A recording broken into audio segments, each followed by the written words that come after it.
Welcome back to Foospod. It's been a while. We took a few months hiatus due to who knows what, but we are back and better than ever. It's been a while, so we can probably reintroduce ourselves. I'm Matthew. I am unfortunately a Bucks fan, so it's been a rough few months. But yeah, everyone else want to introduce themselves? I'm Instagram user Ziad. I'm a Nets fan by day, Celtics fan by night. Okay, okay. Um, I'm K2, Hawks fan since maybe 2012, 2013, and we going in the right direction, bro. Going in the right direction. I'm Tobi. I'm a fan of the defending champs, the Oklahoma City Thunder. Yeah. Someone had a good off season.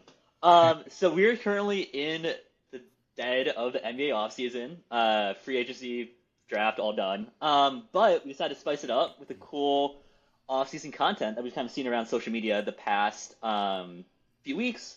So this episode, we are going to be ranking young cores in the NBA. So each of us, or not me, but each of the three people, they rank top 10. So these are players who are 24 and younger, and these are kind of ranking teams' futures because a lot of the teams like the Bucks or the Clippers are clearly geared to win now, but in a few years these young cores may or may not matter. So we'll see.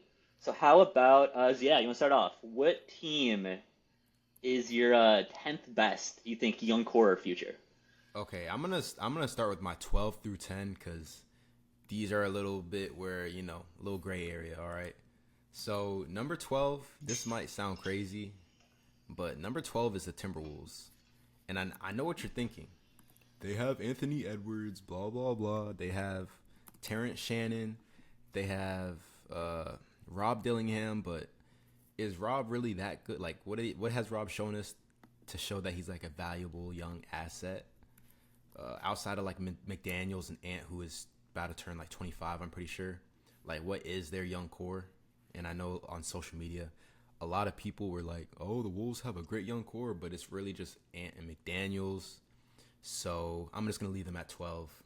Number 11, I got the Orlando Magic, which also is going to sound crazy, but outside of Paulo, you have like Franz and blah blah blah. You have like all these guys. You have Suggs. He was injured, so I mean, who knows what he's gonna be this coming season. Franz and Paulo don't play that well together, so what is their core team like really worth if like they're not a functional team when playing together, but individually they're good players? So I have them at 11. Number 10, I had the Mavericks. I mean, Cooper Flag is a generational player, and you got Brandon Williams, as you guys know. Y'all know how I feel about Brandon Williams. Derek Lively, although I'm not a big fan, he showed some signs of being a decent player last season when he came back from injury, so I'll give him that. They have Max Christie. You know, Max Christie, he started off after getting traded. He started off pretty solid, then kind of fell off a little bit, went into a slump, but maybe he can turn it around this season. But yeah, that's like, you got Cooper Flag. You can't really go wrong with that. So I'm going to have Mavericks at 10. Toby or K2, where do you guys have any of these teams? Any of these teams make the top 10 for you, or? Yeah, a couple of them did. Um, so I number 12 for Ziad. The Timberwolves didn't make my list at all, but because I only did 10 in an honorable mention, so I did have the Magic and the Mavericks on here. I have the Magic at 5 and the Mavs at 6. So the reason I put the Mavs at 6, I mean, it's pretty simple. They have Cooper Flag. He's one of the best prospects we've seen, period. He's one of the best probably the best American prospect we've seen in probably this century. Their LeBron? LeBron James. I said probably. I said probably. Probably implies that he probably is. I mean, as a I'll prospect, give you grace. as a prospect, though, I feel like he's more developed than No. LeBron. Whoa! No. We're You starting don't off. need Hot takes. Let me talk, right? Let me talk, right? When you have a prospect coming in from high school, going straight from high school to the league, it's different from when you have a prospect that was in high school, college, and the league. I'm not saying that Cooper Flag is gonna be better than LeBron James. We don't know. Okay, probably not. Where? Actually, But probably not. As an NBA player, probably not. Right? But even just going back to talking about him as a prospect, like what part of his game is more developed than Bron's? See, I'm glad you said that. See, I'm glad you said that because that's where I'm about to get into that right now, actually. Yeah. So when I look at a young Bron, right, he's a very decently well-rounded player, but I feel like there are obviously parts of Cooper Flag's game that are more fleshed out than Bron's at this age. I'm gonna take Cooper Flag as a playmaking prospect. I'm gonna take Cooper Flag in terms of versatility. I'm gonna take Cooper Flag. I mean, positional versatility. I believe. I mean, see, as Bron got older, we knew him as somebody that could play the 1 through the 5. But Wait. No.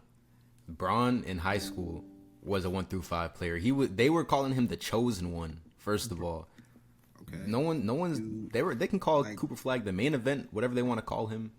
But LeBron coming out of high school, he was literally 16 years old, and Danny Ainge was saying, if he came out right now, I take him number 1. That's not normal, bro. Yeah. Listen. I'm explaining my reasoning to you, bro. Like you want to interrupt me in the middle? I just had to. I apologize. I just had to get that out there real quick. Keep going. I just don't think that he's like nearly as developed on offense to even say it's a real comp. No, but listen though, right?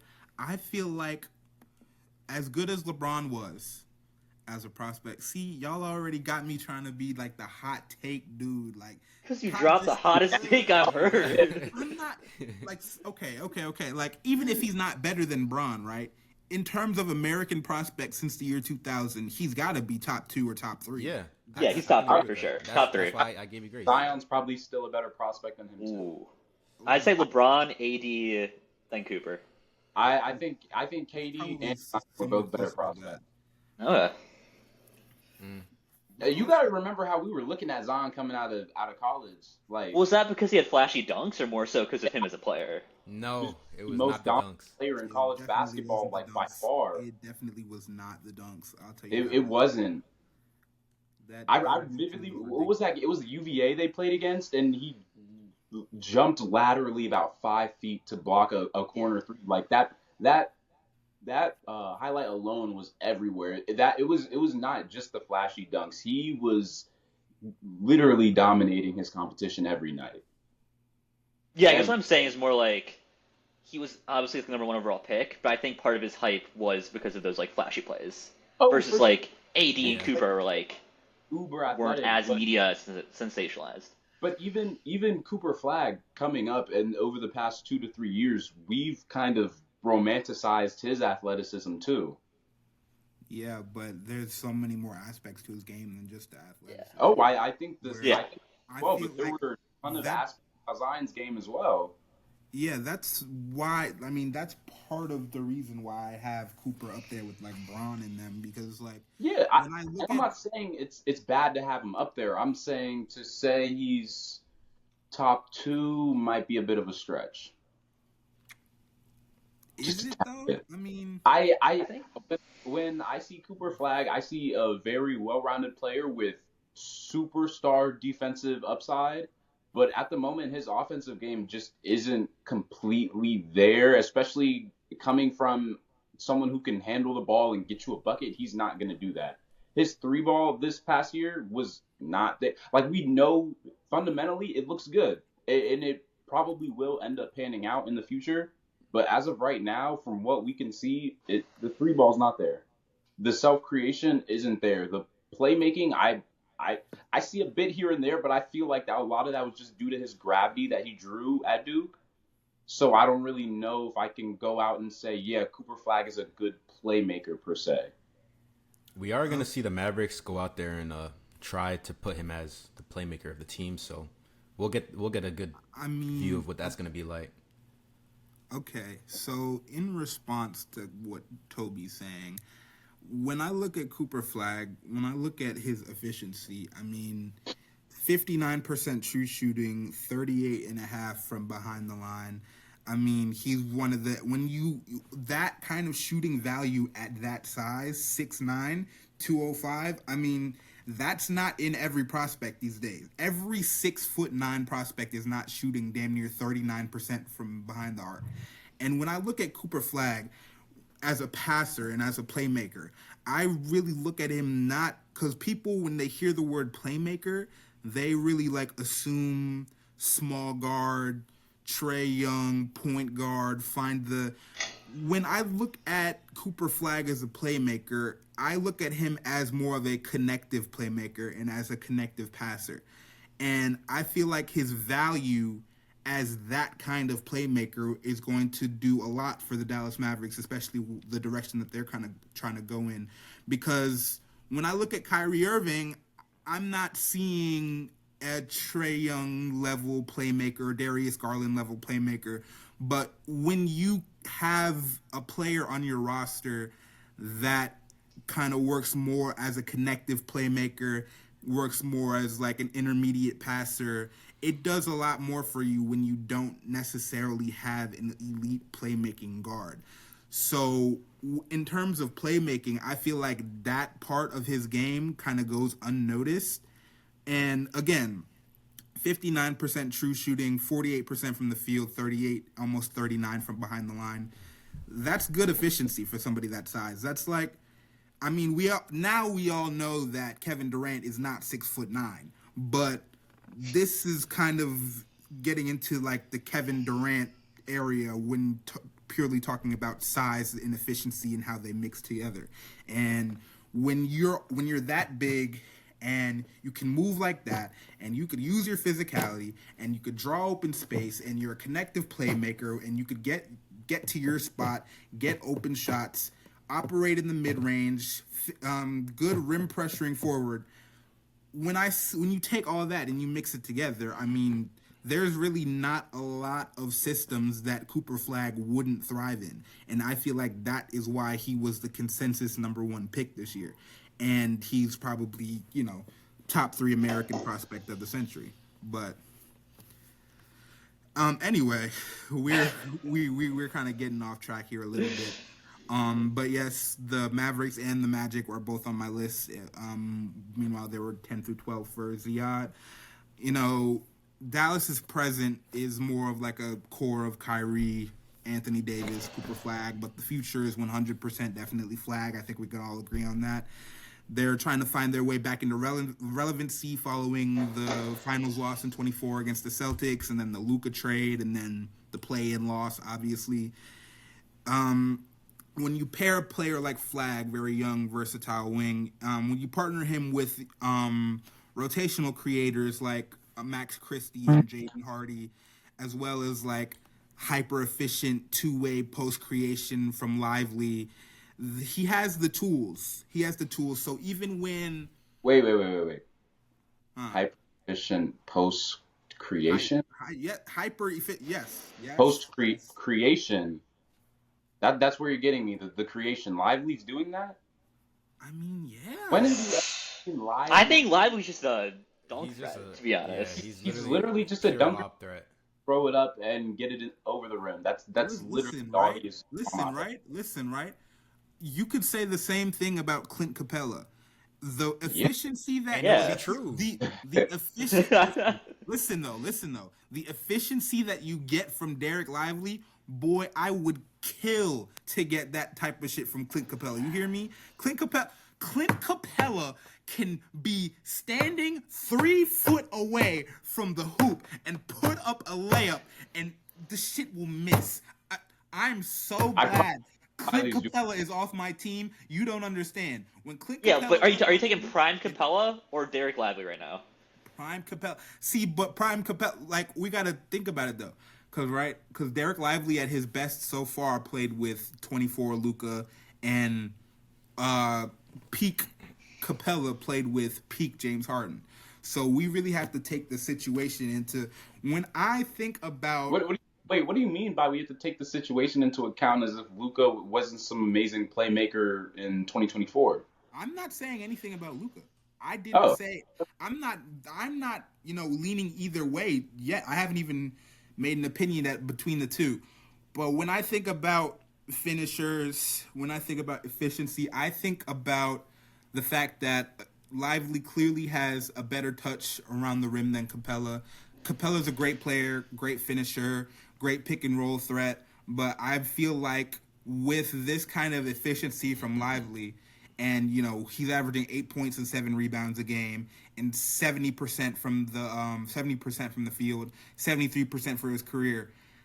I feel like the sky is the limit for Derek Lively. I feel like I if you the rim is the I limit, Derek The rim Lively. is the limit. Yeah. Yeah, the He rim is needs a the good limit. playmaker to be good. Like he can't score on his own. He needs like a like a Kyrie or maybe or Luka. He's really good with Kyrie maybe. how many centers is it there the rim is the limit for them?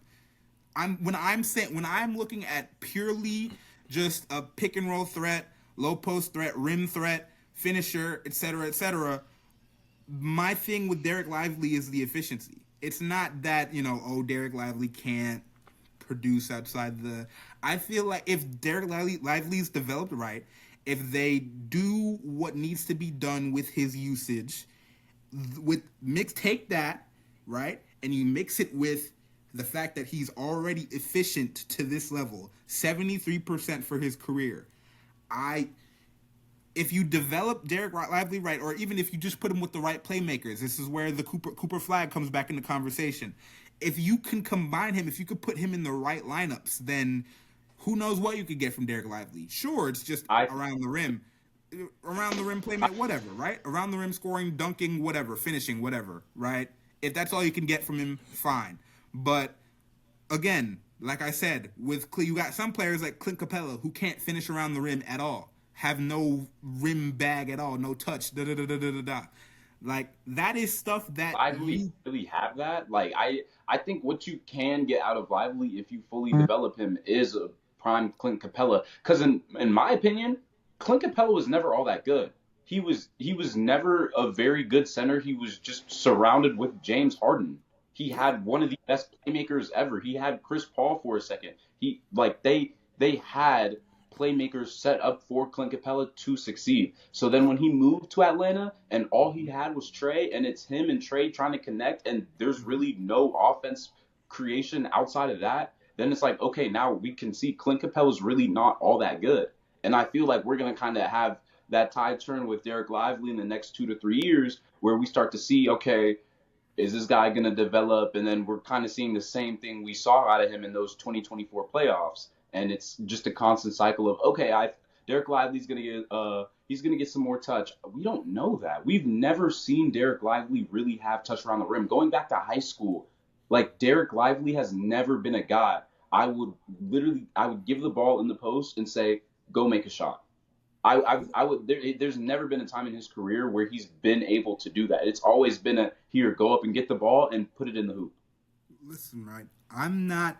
This isn't me sitting here on this podcast telling you that Derek Lively is going to turn into prime Dwight Howard or Joel Embiid or fucking Kareem Abdul-Jabbar.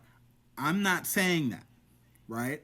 But when you look at Derek Lively, this purely comes down to efficiency, right? Derek Lively for his career right now, 71% true shooting to Capella's career. That's 61% true shooting. Capella never shot that well in his life. Okay? And when you have playmakers at the tier of Harden and at the tier of Luka, and what they can do to create and the kind of gravity they draw in and the type of playmaking that they do and the type of open opportunities that they can get you, 71% and 61% is a big difference. And I'm not telling you Derek Lively is going to be some kind of Dwight Howard player. I'm not saying that. But for what he's worth and given his efficiency as a player, I don't have any reason to doubt him outside of his role. Would he be the starting center on a championship team? Probably not. I mean, he almost was. But you have to take the fact that he was playing with Luka into account. If he can have like a playmaker setting him up, getting him his looks, getting him to his spot, leading him to different spots on the court to where he could be useful, then like I said, I said sky's the limit. Y'all say rim's the limit. So hey, rim is the limit for Derek Lively. That's all I'm gonna say about that. But Great.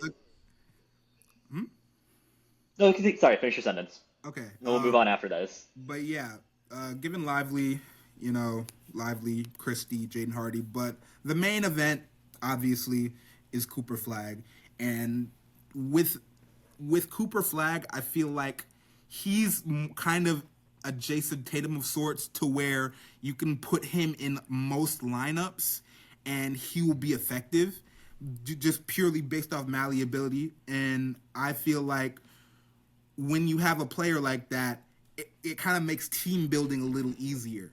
So I feel like this young core for the Mavs, that's why they're at my 6, because of Cooper Flagg and what he can bring to your team. Now at my 5, I know I don't want to take too long, but at my 5, I have the Magic. Like Ziad said, I do agree with him that Paulo and Franz, they don't necessarily mesh well at this stage in their careers. Obviously, you have Paulo with all-NBA aspirations. The Magic could be a serious contender in this East purely based on the fact that this is a wide-open East this year. And if you simply look on paper with this Magic young core, you got offensive guys like Paulo and Franz, and then defensive guys like Jalen Suggs and Anthony Black. I'm not saying Anthony Black is good, before y'all start to jump on my back. I think Anthony Black I think he has potential to be pretty good. He has the potential to be good. He has the potential to be good. I was big on him coming into the league out of the draft. I'm not going to say he's good yet. He still has a long way to go, but it's clearly there. He clearly has the defensive upside. And then once you add a guy like Desmond Bane into the mix, obviously not a young guy. He's 27, 28, whatever. This is clearly a team with playoff hopes. And I don't know, at this stage in a player's career, it doesn't really seem like they'll take a turn as what kind of player they are. But if Paulo can kind of use his size better, if he can play more as a traditional 4 and try and work the mid-range game in, he's the size of Zebo, Zach Randolph, but he kind of plays more like a Carmelo Anthony. So I want him to play more like a 4, like the traditional 4 spot, and then we can kind of see the offense open up for the Magic a little bit. It could get Franz a lot more looks. It could it could get Desmond Bane. It could be a nice 2-man game between Desmond Bane and Paulo. So for the Magic, just purely what they have on paper, alongside the fact that they have Jace Richardson. I like Jace Richardson coming into the league from the draft. Good positional value for the Magic, but overall, yeah, I got them at my 6 and my 5 respectively. Great. Tobi, so I think we've heard your thoughts on the Mavs as well as some with the Magic, but where do you have, I guess, the 3 of the teams, Timberwolves, Magic, and Mavericks ranked? Because I had them pretty high, the rankings I was kind of had in my head, but sounds like everyone else kind of has them low. So where do you stand in on this? Yeah, I don't have the Timberwolves or the Mavs ranked on my top 10. I'm a big fan of Cooper Flagg, don't get me wrong, but as we kind of just got into, I'm not very high on Lively at all. I think he's at best gonna be like a very good backup big. Of that at best. I think on a mid-tier decent team, he's a starting center, of course, but I think if you really want to make a deep run, and we're looking at other cores like Houston, OKC, even I have the Magic higher than them. Like I think they're better equipped. I truly do. The Mavs as a team, of course, great team, fully healthy. They're one of the best teams in the West. 100%, but just judging that young core, not something that truly gets me excited outside of Cooper Flag. And Great. I had the I had the Magic at 5. Okay. Um, I feel like that might be well. K2 had the Magic at 5 as well, right? Mm-hmm. Yeah. Yeah. Okay. So I kind of think the same things K2 was saying. I think the defensive upside of that young core is crazy, like an unreal defensive core. But I am not too big a fan of Jalen Suggs' offense. Anthony Black still developing on the offensive side of the ball. Paulo, he obviously has, I wouldn't say holes per se, but the way that team is built, it's not necessarily going to help him be the best offensive player he can be. Same with Franz. I think Franz is a great scorer. I think Franz is a great player. But last year, three ball was not falling.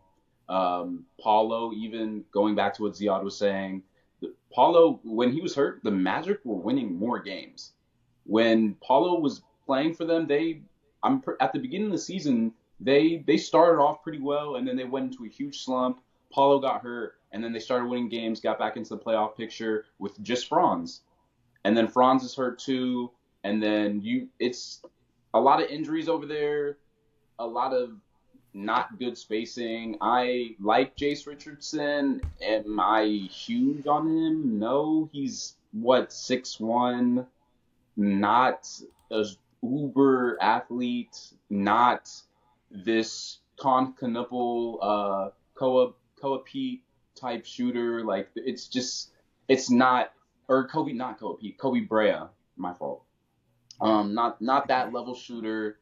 He has a good handle. I like his motor as well. He's just not that guy, if you want to say it. Desmond Bain obviously is out the picture. He's not 24 under. I like the Magic's young core a lot. The offense still even kind of scares me with Desmond Bain. I don't really. I don't want to say I don't trust Paulo's shot diet, but I am not the biggest fan of how he plays for his size. Like K2 was saying, I just don't think it really even makes much sense. Like I don't think that opens up the game for the Magic at all, and I think it even makes their spacing worse, which is why they lost more games when he was playing this year. Great. Not to blame on him, but Definitely. So before we move on, I'm kind of curious, Ziad. So why do you? Because obviously there's some weaknesses with Francis fit and Paulo's fit together, but objectively, I guess there's still two All-Star caliber players plus Suggs plus Black, which is good players. Mesh maybe, but guys, I'm just wondering kind of why you had them outside the top 10, and then after that, who's number 9 for you? So with the Magic, I'm really just not sold on that core because we literally saw the same exact core minus Jalen Suggs last year, and we saw how inefficient and unsuccessful it was.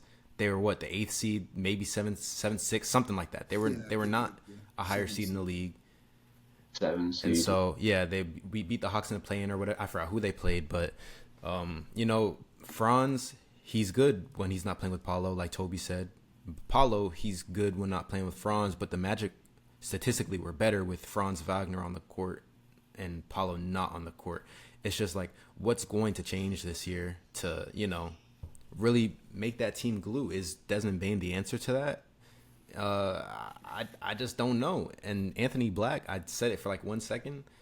I don't think he's a good player. Like, I don't think he's a positive asset on the court at all. Like, I've been watching him all season. Like, I literally watched him at least way too many times, more than I should have. And so just watching Anthony Black, it's just, I don't believe in him, or at least for like a young core, he's not like a selling piece to be like, oh, but they have Anthony Black, this is going to put them up. No. And I just don't, I think Cooper Flag is probably just good enough to where he can keep that whole Magic core out of the top 10. And so following up with that, I have the Blazers at 9. And with this, Scoot Henderson, I don't even know anymore. I have to keep in mind he was like 19 when he came in the league. He just hasn't been good yet.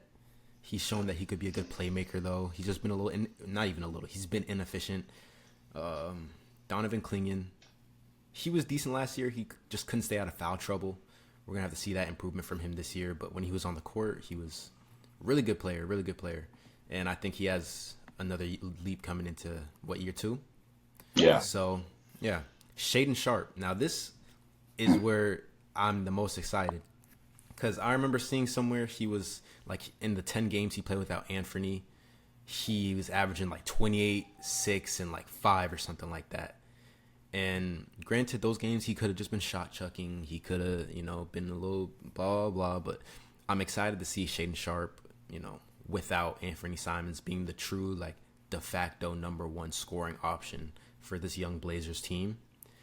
And so I think he's gonna have a chance to really surprise everybody. Maybe even most improved player. Truthfully, he could be like a top 5 candidate for that award, in my opinion.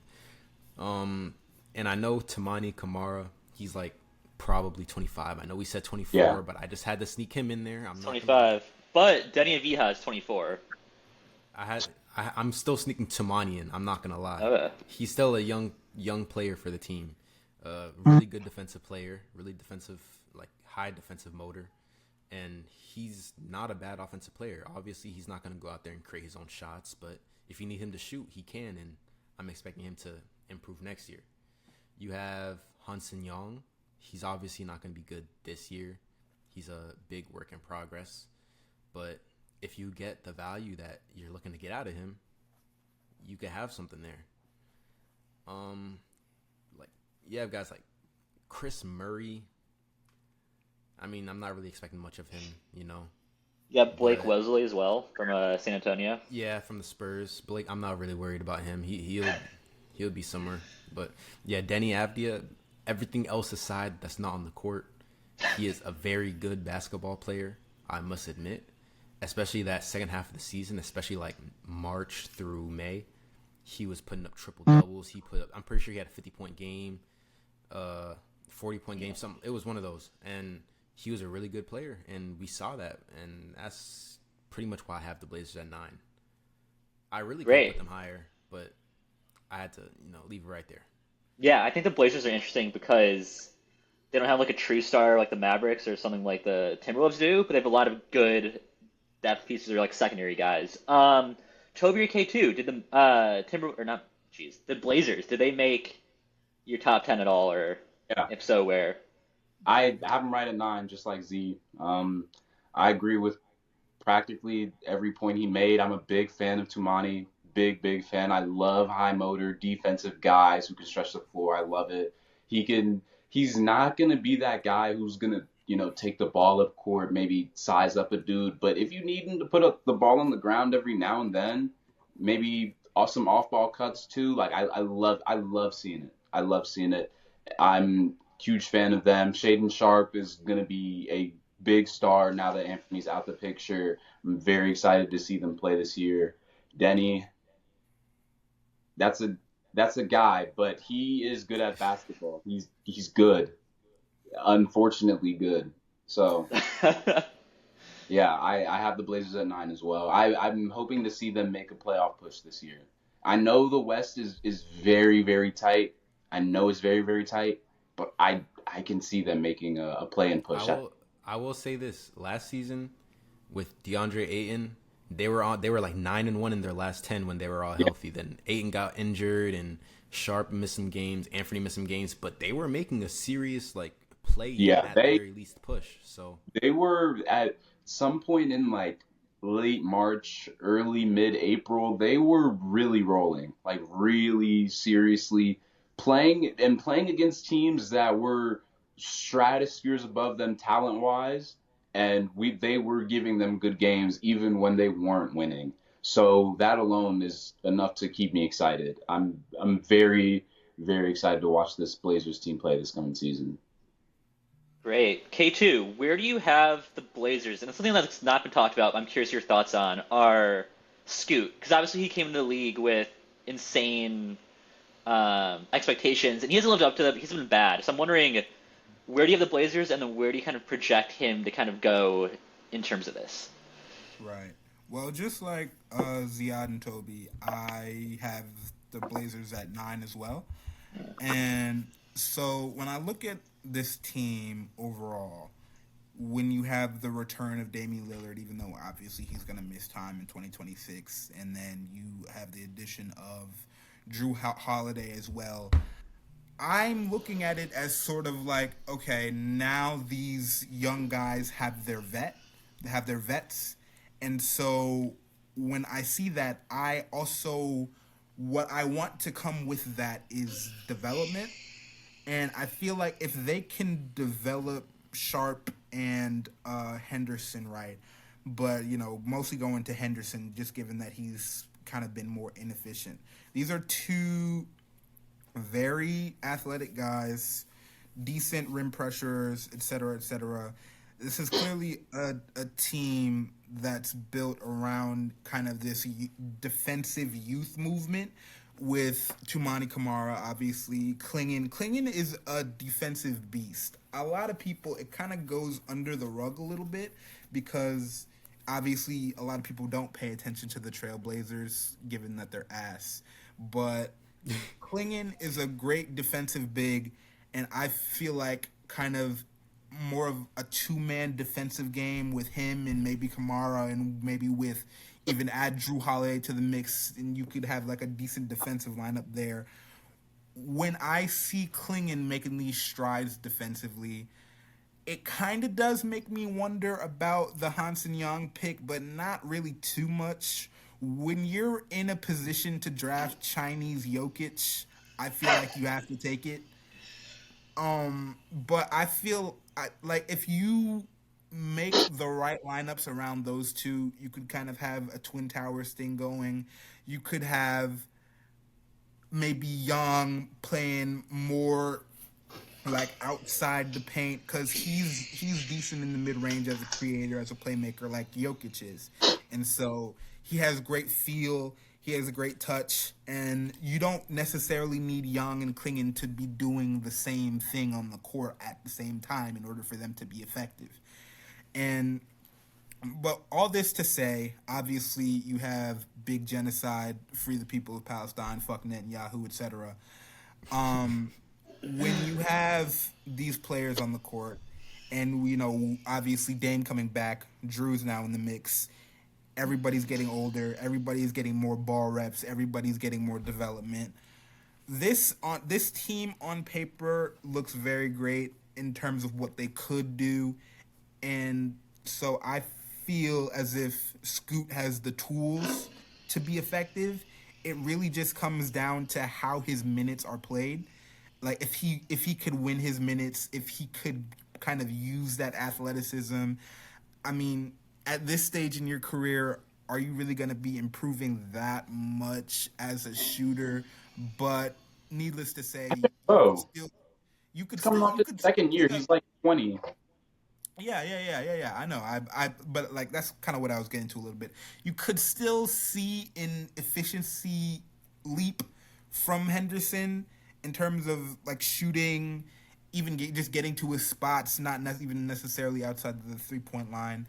This could be a nice team. This could be maybe 40, 45 wins. This could be a play-in spot.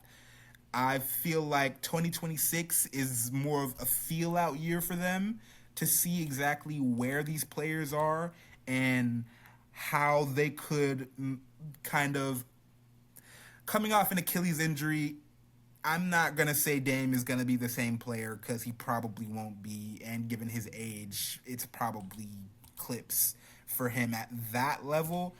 But the way you could work Dame into this team and the effects that he would have offensively and the lineups that you could build around him defensively, this team could potentially do something in the next 2 to 3 years. It just depends on how you use certain guys and develop certain guys. So I'll just leave it at that.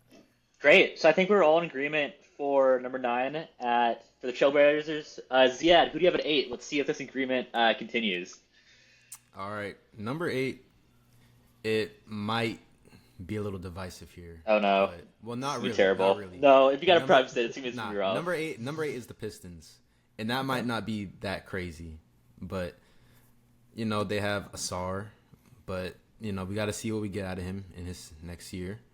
They got Jaden Ivey. I'm not really sure his role with the team when he comes back. I'm gonna be honest. I just didn't see a fit with the Pistons and Jaden Ivey when he was healthy. Truthfully, Ron Holland, he could be decent. I'm not expecting him to have any crazy breakout or anything like that. He could be a serviceable player in the league. I'm just not too high on him. He's someone that people talk about a lot, but I think there's a lot he needs to work on as a player. So. And obviously they got Cade. I mean, all-star player, superstar, if you may. Jalen Duren, young center. He kind of just, he gives me the same vibe that Andre Drummond used to give me. I'm gonna be honest.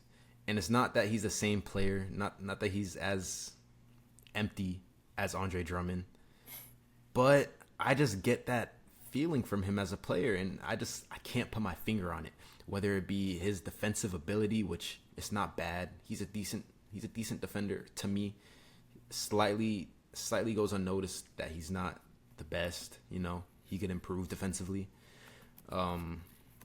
Offensively, he's kind of a lob threat. He's not really creating for himself as much yet, but I think that there is some work that he is definitely working on right now as a creator for himself. Although not every center needs to be able to create for themselves, because some just need to play a role. But with the Pistons, all these guys, I don't know. The teams ahead of them, I think there's just a lot more players that have value on a contending team than the Pistons have. Like Jaden Ivey, realistically, what is his role on a contending team? Like, what do y'all think? And I love Jaden Ivey. I loved him at Purdue. I loved him in March Madness. Master. Yeah, I was gonna say that. I think he's like a good six-man spark plug off the bench. I mean, yeah, but I think that's not even what the Pistons need. They need, they're missing pieces.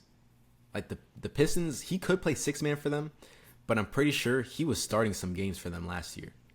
And I'm not sure if that's working out for the Pistons. I'm sorry, but I don't know. And I feel like he's going to end up getting traded this year. I know he was in trade rumors last season, but I just feel like it's coming because there's just no real role for him on this team, in my opinion. And so we'll have to see what they do with him this season to, really make that opinion solidified.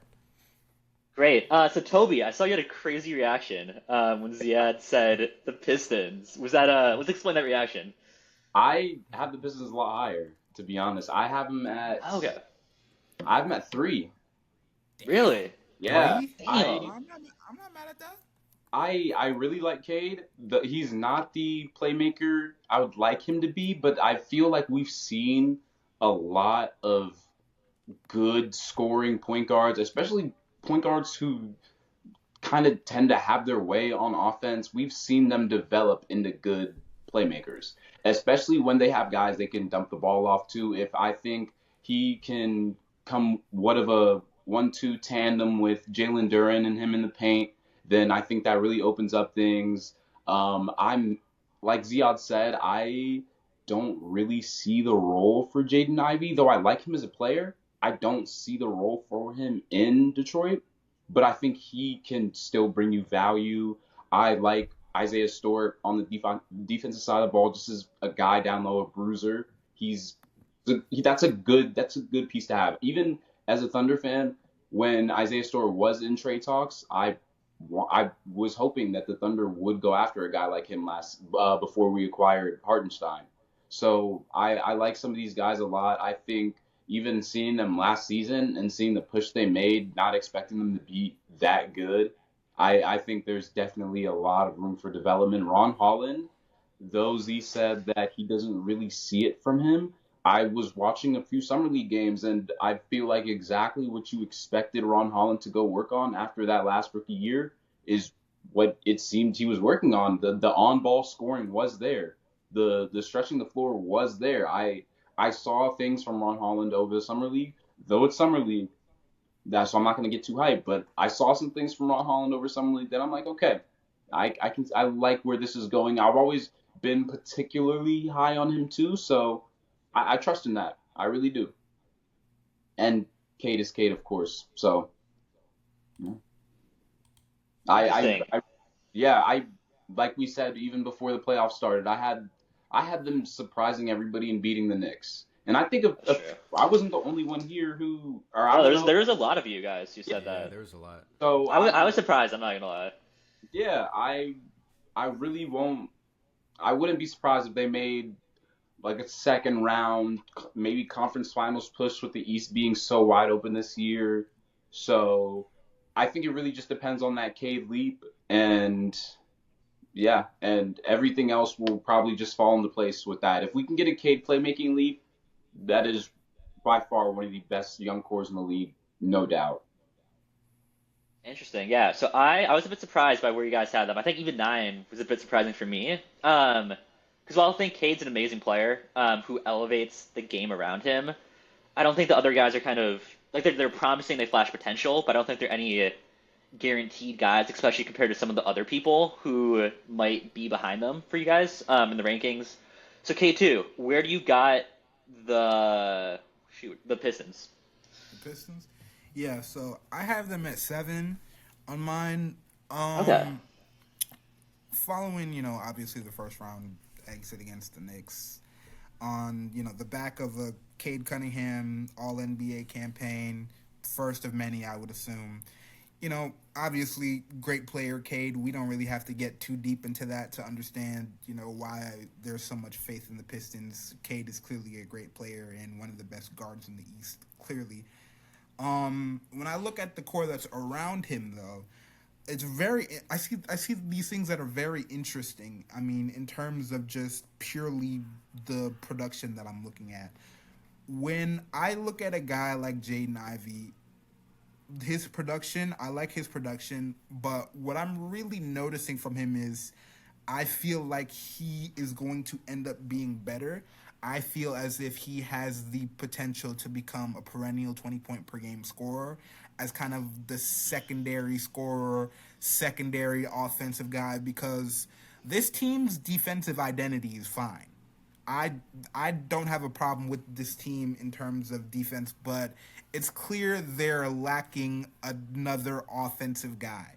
They need another offensive guy if they want to get to the heights that they could reach as defenders. And then obviously you have Asar Thompson too. He kind of gets in his brother's shadow a little bit when people see his athleticism and his defensive prowess, obvious, two-way upside. He could develop the offensive game a little better. But Asar is, I would say, Asar is almost as good as his brother is. They're pretty comparable defenders.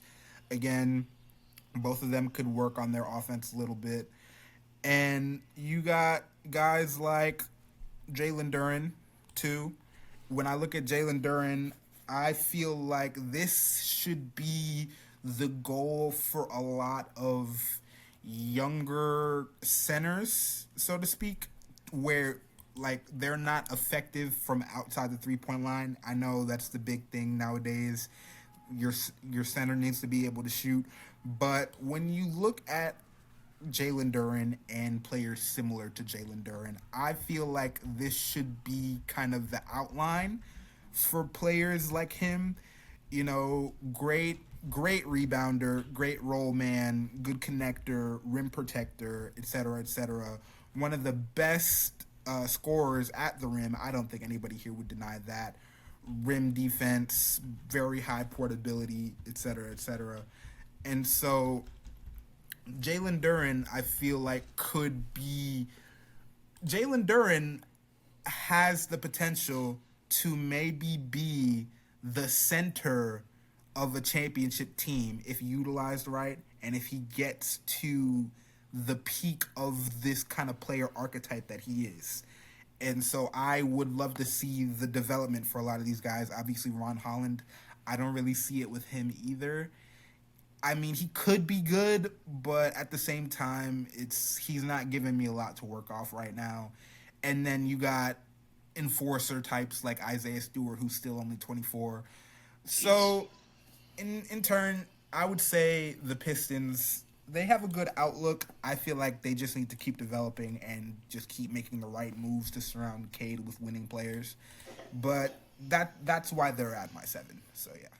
Great. Yeah, and I think something I'm really getting taken away is that you guys kind of value fit more than just pure talent, which I think is a really cool approach. So that was not or 8, right?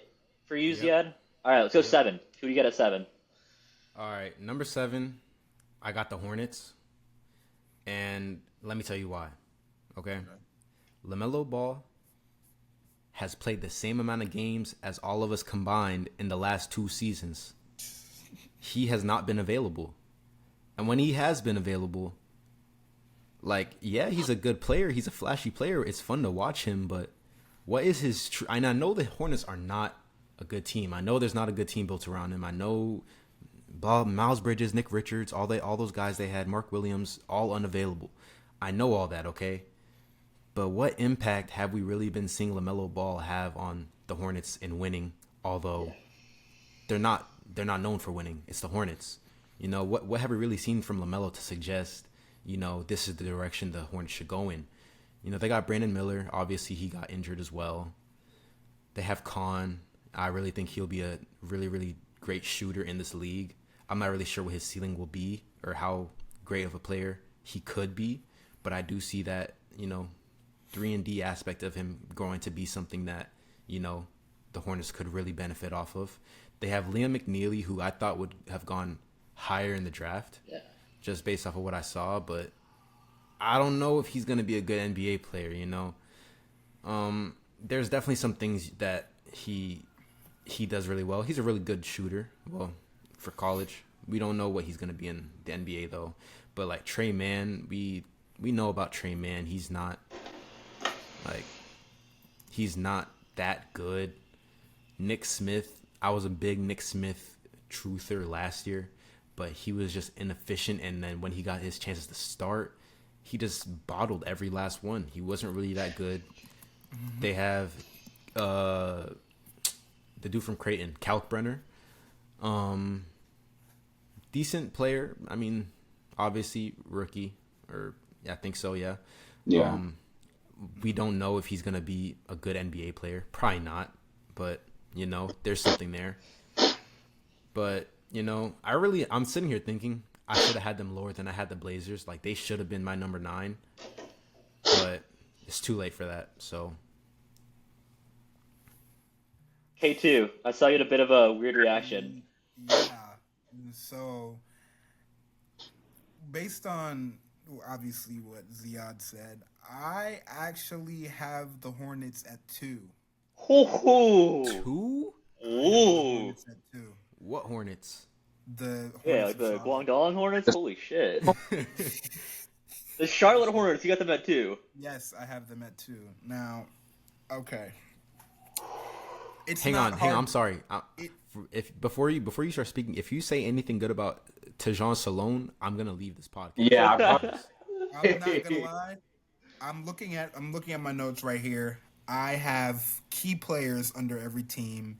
Tejan Salon, whatever the fuck his name is, he's not on here. Okay, good, we're good. Okay. That nigga is ass. I mean, You're just super high on Brandon Miller and LaMelo. yeah. Okay. Okay. So here's what I'll say. Right. Obviously, it's not hard to see the vision for this team and what they want to be. I know he's had a problem with availability, but LaMelo Ball is clearly a star player. There's clear all-star upside in Brandon Miller. Their young core was already decent and fun to watch in the first place. I know fun to watch doesn't get you any playoff appearances, so you know you could say, "Oh, who cares?" But at the same time, with what they did in the draft and what they did in the offseason, team building moves, you get your Colin Sextons, your Yusuf Nurkic's, your Pat Connaughtons. Those are all great moves in terms of building bench depth. When I look at Knuppel, right? Very efficient player, very connective passer, led EYBL in scoring, and he's just a great scorer overall. He was a great scorer on an already stacked Duke team. And so when I see Knuppel, I'm looking at in my opinion, he looks very league ready to me. And I also feel the same about Kalkbrenner. Now, when Ooh. a lot of people hear the word league ready, they assume, oh yeah, he's gonna be like that must mean you think like he's gonna be an all-star in his first whatever, whatever. Not really. Not really. I just think he's ready for the role that could already be made for him in the league, if that makes sense. When I look at Cal Brenner, he shows me shades of kind of Luke Cornett, so that seems about the type of player that I hold him to standard wise. Um, he looks ready for his spot though. When I watch his tape and when I look at his numbers, very versatile defensive big. And when I look at Liam McNeely, again, like Ziad said, he's not great. He isn't. I mean, but given the fact that he went so late in the first round, I feel like it's a decent return on value at least. Instead, like if he was higher in the first round, I don't know how I would feel about that pick. And obviously, situation means everything. And but he can shoot the ball decently. And then on top of that, you have Sion James. Fun fact, obviously played with yours truly on the Lanier High School Longhorns. You feel what I'm saying? But he was a good offensive initiator, again, on that stacked Duke team. You got 2 Duke Blue Devils on this team, played with Cooper Flagg. Everything kind of becomes easier when you're playing with a guy like Cooper Flagg, but even still then, he was good at in an offensive initiator role, decent shooter, decent passer, very valuable asset when it comes to bench depth. And so I don't think they're ready for playoff contention yet because, I mean, they haven't shown me that they are. LaMelo hasn't shown me that he could stay healthy. I'm still waiting for the leap on Brandon Miller. Obviously a great player, but still needs the leap. In order for me to say that this would be a playoff team, they would have to bring it all together. I feel like they're maybe 1 or 2 moves away. It just depends. But they have a lot of good pieces that I feel like they could build around or even trade. And you got guys like Trey Mann. I know Ziad is not very high on him, but he was At on all. a 6 Man of the Year campaign last year, whether you like him or not. And so when you have all these guys and you put them together, it kind of gives you more creative freedom when talking about lineups and rotations and how you use certain guys and how well they mesh together. So I think, and also the fact that we've seen a lot of play from these guys in the Summer League. Obviously, they won the Summer League title. If you can show me that some of these guys can mesh well with each other, you could take the other guys that don't mesh well, you could trade them, and you would probably get a good return on the trade. You could probably even haul some guys off for maybe like a first round pick, couple first round picks. But yeah, and they got a lot. And I forgot to even mention Musa Diabete. I don't know how you pronounce Diabate? it. Yeah, Diabate. Great rebounder for his size. I like what I saw when I was looking at his tape. I was watching some of his tape even during an earlier episode of Foospod back when I was in Boston. In the coming years, this is really more of like an experiment, but on paper and what these guys could become, obviously, because when we're ranking young cores, upside is a big part of it. Potential is a big part of it. And so I feel like if these guys can reach the heights that they're capable of, this could be a team where it's like it's either they succeed well in this East or we look back and we see, damn, like all these guys were on the same team. It's kind of like a 2012-13 OKC Thunder type of thing. Like, wow, you really had all these guys on one team and you didn't do anything with them? It's crazy to think about. But 2 may be a little high, but I'm still confident in my spot just given the sheer amount of talent on that roster under 25 and, the amount of guys that you have. And again, I don't see playoffs for them in the near future, but I do have faith in this team. So, yeah, I don't know. Interesting, yeah. So I personally have them more around where Ziad has them because I think while they do got good guys and they have a lot of potential, I think the lack of a star guy. It's kind of holding back from me putting them in the top five or top three. I'm not sold on LaMelo. I think he's inefficient. I don't think he can ever be a championship one or even a championship two. Brandon Miller, we don't know much about him yet. But yeah, there's some good. I like Kalkbrenner and Knipple, but I think those are more just interesting guys versus some of the guys in the top five who are like proven. Toby, before we move on to before we move on, what do you think? I think it's a lot been said about the Hornets, but I guess quickly, do you agree with them or you kind of disagree with what's been said so far? I have Charlotte at number 10. I really do like LaMelo. He just can't stay on the court. What's his name? Fucking Brandon Miller. dude from Bama, Brandon Miller. Miller. Yeah. I really do like him. He's very good. He's gonna be very good. Coming off of an ACL tear, if I'm not wrong. He's on my fantasy team. Big blow, but he produces. I just want to see him stay on the court. Same with LaMelo. Not really sold on, but outside of those two, I'm not really sold on anybody. Well, Con Knuckle, I know he's gonna be good, but how good can Con Knuckle really? How good can he really be? Like, how much can he really help you outside of LaMelo and Brandon Miller? He's gonna do what he's gonna do. He's gonna do his job. We know that. We know what that job consists of. But does that really have that much value when talking about potentials of young cores? And then you bring in guys like McNeely, which I'm not high on. He didn't have a good season at UConn at all. Granted, they said kind of playing out of position in a system that wasn't really built for him, but he chose the system. So he's seen what UConn has done over the past few years. He chose to go into that system, and he just didn't play well. He just didn't play well. The numbers, even the shooting numbers, he wasn't as efficient as we thought he would be. So I'm just not high on him. Kalkbrenner, I'm really not ever too high on guys with that type of archetype until I kind of see it more solidified in the league. A lot of those guys tend to be swing and miss prospects. And not even that this was like a big swing or anything, top of the second Yeah, round. because when was he? Yeah, he's a second rounder. Okay. Yeah, so Yeah. honestly, I'm not really rating him. I'm not. Outside of that, the core is pretty garbage. Dejan Salone is enough to bring down that young core in my a few spots. Bro, he's probably the worst pick in a long time. That pick, and I'm thinking, why? Like Upside. what? Literally, what sense does this make? You have all these. It was- You Yeah. have Nick Richards and what's the other guy who just got traded to Phoenix too? Mark Williams. Mark Williams. You got two very injury-prone centers. You have Miles Bridges, LaMelo, Brandon Miller, and then you go draft Dejan Salone. What does that do for you? What type of value do you want from that?